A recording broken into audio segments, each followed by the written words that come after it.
All right, everybody, welcome to episode 2 of Going Viral. So today we're going to talk about, for Social 20-1, we're going to talk about propaganda and kind of how it was used in World War I and how we get into World War II and genocides. We're going to see the same sort of thing. So propaganda, what it basically works down to, it's any sort of advertisement. So it can be a poster, it can be a commercial, it can be a radio ad, it can be anything like that. Odds are if you've watched TV for 30 seconds, you've been exposed to probably 20 different propaganda ads. So today we're going to go through the different types that were used during World War I, World War II, and the genocides in order to just kind of be able to better understand how and why these techniques were chosen. So, like I said, propaganda is information. Okay, the whole purpose of this information is to convince you to do something. So propaganda can be biased or it can be misleading. Biased means it only shows one side of the story, and misleading means, well, it might not lie to you. It may not be telling the whole truth. It's trying to trick you into doing something that you normally wouldn't want to do. So the whole goal of propaganda is to convince the reader or the viewer to do something that the creator of the propaganda source wants you to do. So propaganda is also known as a tool of persuasion. It's something in order to persuade you to do what I want. So the first propaganda technique we see is bandwagoning. And bandwagoning is really simple to identify. It's probably the easiest form of propaganda to identify because what it is, it's basically peer pressure. So what it's going to try to get you to do is going to get you to do something because everybody else is doing it. Now, if you were to go back to my day or Mr. Reedus' day, this was used a lot to get kids to start smoking. You'd have the cool kids that go over by the tree and essentially say, everybody's smoking, you should too, or smoking's cool, so you should do it. Your parents also probably have told you when you made a bad decision that, well, would you do this if Jimmy jumped off a bridge too? It's the same idea. So what it does is it plays on your desire to be on the winning side. And when it comes to World War I and World War II, the winning side was whoever won the war. Right? As we saw with the end of World War I and the Treaty of Versailles in the interwar period, whoever wins the war gets the rewards. Whoever loses the war gets punished. So because people wanted to be on that winning side, propagandists, specifically the military in the case on the board here, try to play on people's desire to win the war. And if you did what we wanted you to do, we would win. If you didn't, you'd be on the losing side of the war. So if we look at the example down here in the bottom of your notepad, it's a step into your place.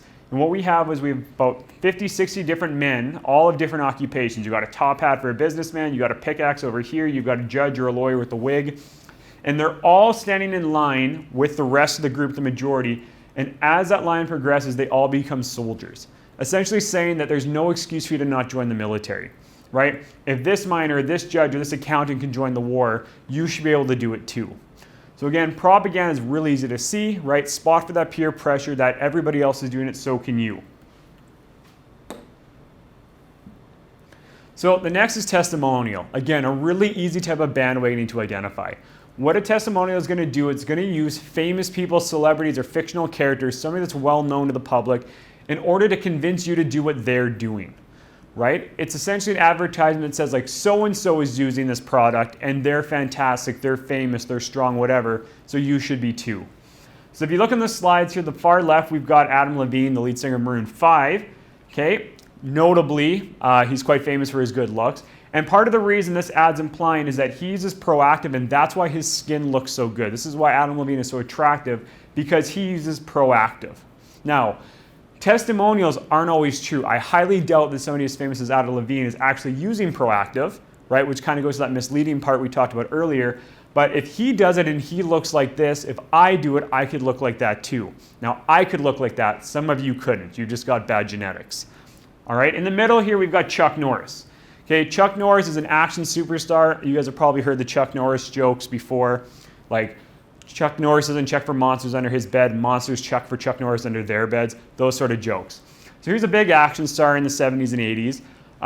And right here it's showing Chuck Norris kind of doing his famous roundhouse kick.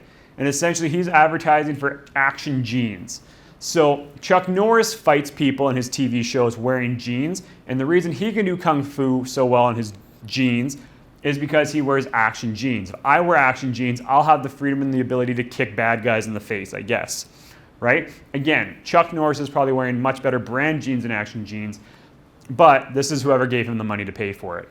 And then in the bottom right corner here, we have Michael Jackson and what looks to be a Jaguar standing in front of a Pepsi sign in the background. So Michael Jackson, probably one of the most famous musicians of all time, the king of pop, and a Jaguar. If you want to be like Michael Jackson or a Jaguar, I guess you got to drink Pepsi. All right, so that's testimonials. You see somebody famous trying to convince you to do something or advertising a product saying, I use this, you should too. It's easy, it's going to be a testimonial. After that, we have glittering generalities. Now, glittering generalities is a little bit trickier to spot, okay? Because glittering generalities, it's much more subtle than the first two, right? Bandwagon is peer pressure. Testimonials is here's somebody famous advertising a product. A glittering generality is going to play on your emotions. And what it's going to do is it's going to use words that invoke a positive mental response from the audience. It's going to say things that make you feel happy or make you feel sad or kind of invoke that sympathetic or that excited sensation in you.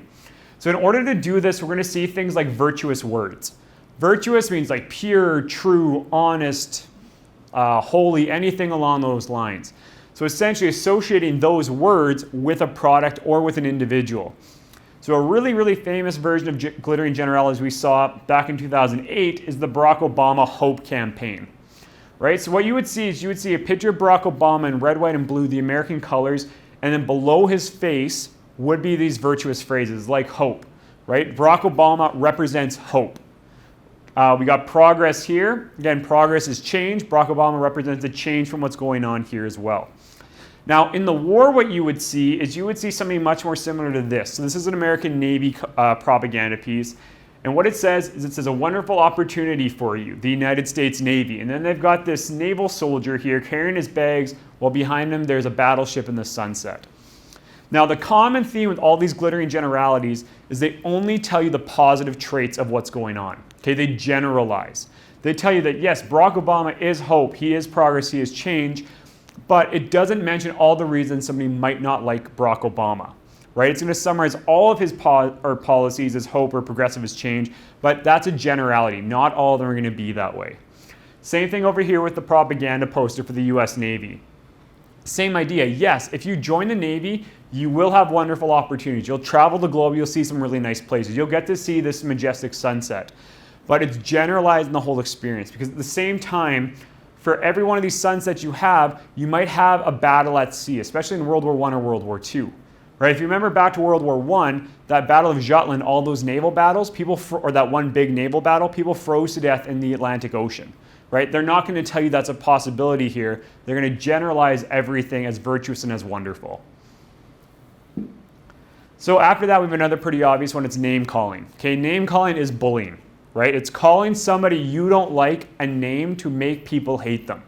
Now, this is probably the most common thing you see in the media today when it comes to politics.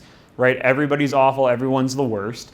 And the reason that this is such an effective way of propaganda is that it makes us hate somebody. Okay? And if you're really good at this type of propaganda, you're going to call people terms that are universally disliked by your population. Right? So we're going to attach a negative viewpoint or a negative term to an undesirable person, event, or product. So it's going to play on our kind of fear, our hatred, and different expressions that we use in our society which are morally wrong or whatever. So down here, we have one about the Japanese in World War II. Okay, basically calling the Japanese people rats. Okay, saying that rats have big ears, so we have to be quiet. Right? If we're not quiet, the Japanese rat, and this could be in Canada as we're going to get into with internment and conscription later on, but in World War II in North American society, Japanese people were viewed very, very poorly, and one of the most kind of negative connotated animals in the world is the rat. Right? The rats spread the plague, the rats bite, they have rabies, they carry diseases. So associating a Japanese soldier as a rat. In the middle here, we've got Hillary Clinton, right? The presidential candidate that lost to Donald Trump a few years ago. Calling her crooked. This was Donald Trump's big campaign against Hillary Clinton, calling her crooked Hillary, right? People want their politicians to be honest. They want them to be law-abiding. So attaching that crooked or that corrupt or that evil connotation to Hillary Clinton was a really effective way that Donald Trump was able to defeat her in the election. On the far side over here, one from our World War I notes, okay, depicting the German as the mad brute, and the virtuous white blonde woman being captured as somebody that we have to save. Okay, this was used in order to draw negative attention towards the German army. Right? If the United States did not enter the war, this mad brute wearing the German spiked helmet was going to destroy, attack, rape all the virtuous white people of Europe. Right? So name calling, again, a pretty easy thing to identify. Now, plain folks. Plain folks, again, relatively easy to spot. And part of that is because it's going to use everyday people to basically show you that if you do what they've done, the results are attainable because you're like this person. So in the far left here, okay, we have Jared from Subway. Now, Jared from Subway's came into a little bit of trouble since these ads came out. But for the purposes of these slides, we haven't updated them. We're sorry if this offends you.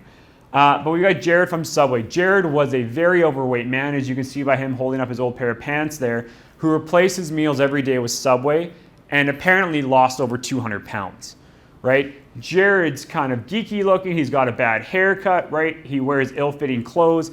He represented a lot of people at this time period. But if Jared could go looking like an average day guy from being this 300-pound overweight man to somebody at a healthy weight by eating Subway, that means that you or me or whoever could do it too, right? This is probably Subway's most effective marketing campaign to date, right?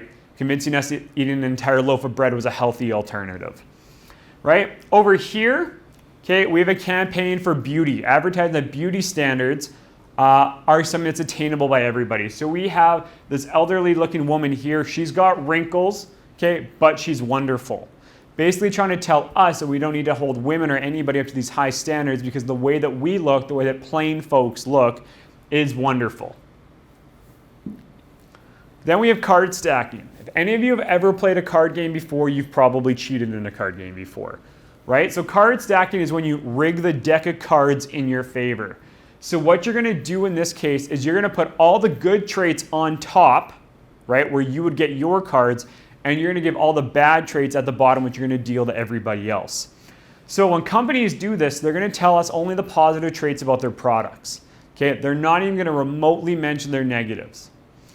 And when they do this, they're basically selling us like, my product does this. My new Ford has 3,000 horsepower and 92 tons of torque and whatever. I'm not a car guy. That probably sounded stupid to most of you. Okay? But it's not going to tell us that this car basically gets poor gas mileage. This car's transmission gets faulty at 100,000 kilometers or whatever, right? They're going to omit that because that's not going to help sell their product. So over here in the bottom left, we have two different cars, right? We have the Windows or the PC computer, the one that most of you probably use. And we have the mechanic over there looking confused. The engine's falling apart. There's lots of different pieces in there. It looks hard to manage.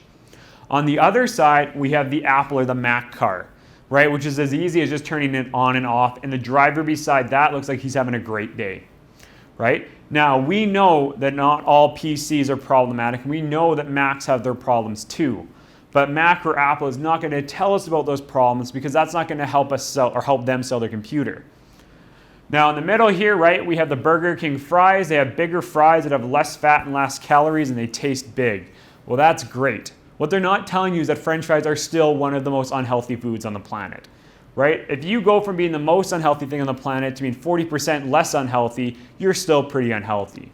But they're not going to tell us that, right? 40% less fat. Well, that sounds great, but maybe that 40% is still 100% more than what you should be ingesting at one meal. On the other side over here, we have grocery stores and liquor stores and all these sorts of stores. Basically putting the products that sell the most towards the front and the products that sell the least towards the back, so they're more enticing for somebody to come into the store. All right, and then on here, you're going to see some other examples of propaganda, some Dr. Seuss stuff going on here. We're not going to go through these today in the lesson. Take a look through them. They're just different examples of wartime propaganda. Thanks for listening. See you guys in a bit.